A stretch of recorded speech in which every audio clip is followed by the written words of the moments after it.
T7M Radio, this is the best of 7 Sports Talk with 7 Mitchell, man. We gotta go back again. The last time we visited yesterday, it seems like it's as the world turned, as the ball turned, Lavar Ball with another edition of his outlandish behavior. Now, this is pretty much a response from yesterday, a day after LeBron James had told Lavar Ball to keep my kid's name out of your mouth. Lavar Ball pretty much doubled down on his opinion today that the children of star athletes do not themselves necessarily become star athletes. According to Lavar Ball, he said, I gave an opinion on what I felt about the superstars' kids really being superstars and the fact that they have to live up to their parents or to their fathers or whatever. I have yet to see one, and I've been around for 50 years. Ball said in an interview with SiriusXM's Full Ride on Wednesday.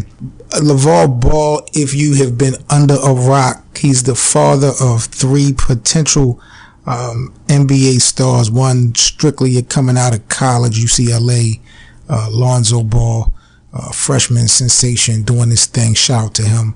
He also got 2 youngsters in high school doing their things as well.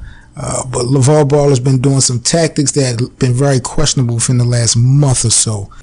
And he's just been the talk of the town. Like, he has definitely found a way to become a household name. Him himself, former player, college player, averaged 2 points a game. He's had a little back and forth with Michael Jordan. Not so much back and forth with Michael Jordan. He's being a little bit disrespectful, saying he could beat Michael one-on-one. He's had it back and forth clearly with Charles Barkley. He's disrespected Steph Curry in a sense. LeBron James feels some type of way. So Lavar Ball within these last 30 days have definitely been the talk. I mean, what do y'all think? Do y'all feel like LeBron James is out of bounds for his response? Do you feel like he's a little bit too emotional, too sensitive?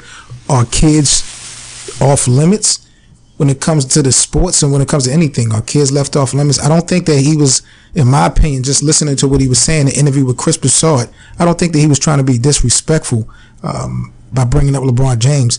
But again, this is just an opportunity for LeBron to really capitalize, to make a stance. And, I think it's a little bit, I don't really feel like this whole thing is authentic about, don't speak about my kids because, you're a public figure, superstar. You're going to have conversations about your kids, especially if they potentially following in your footsteps playing basketball. So really, that's the only context that it was about. It was pretty much still about sports. So I think LeBron kind of took it a little bit out of hand, but, Lavar Ball not playing no games. And like I said, he doubled down today and said, it doesn't matter what LeBron James say. So he pretty much dismissed LeBron James and reiterate stars do not raise stars. What y'all think, man? Drop y'all comments. Let me know. What do y'all think about Lavar Ball doubling down, saying that superstar players do not raise stars in their respective sports? Next up, man, in the best of 7 Sports Talk, let's see what else we had going on. KD seems to be progressing pretty well with the Golden State Warriors and his injury. We know he's going to be pretty much out for the year. He's currently doing some rehab. The rehab seems to be going well. The Warriors are very optimistic on his return. Me personally, I don't think that they really need KD, especially through the first round, maybe even the second round of the playoffs. He should be able to get as much rest as possible. The only concern that I would have is if that the Golden State Warriors, Steve Kerr, the whole organization is just kind of, so to speak, not giving the whole truth up.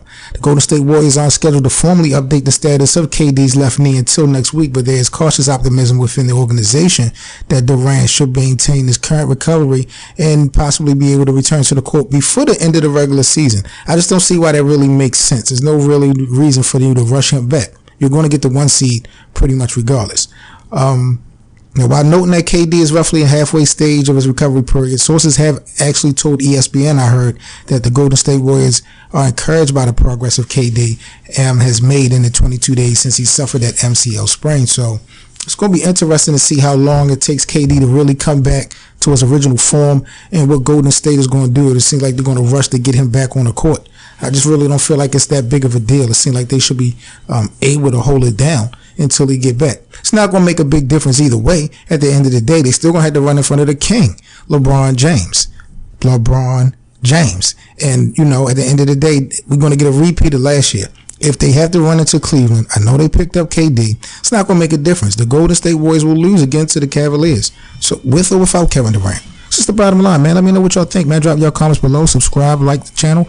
This is 7 Mitchell, the best of 7 Sports Talk. You are now rocking with the best. T7M Radio. Y'all stay safe, man, and we are out. Peace. Best of 7 Sports Talk with 7 Mitchell on T7M Radio every Monday, Wednesday, and Friday, 6 p.m. Eastern. 347-989-8102, and follow us on social media, T7M Radio on YouTube.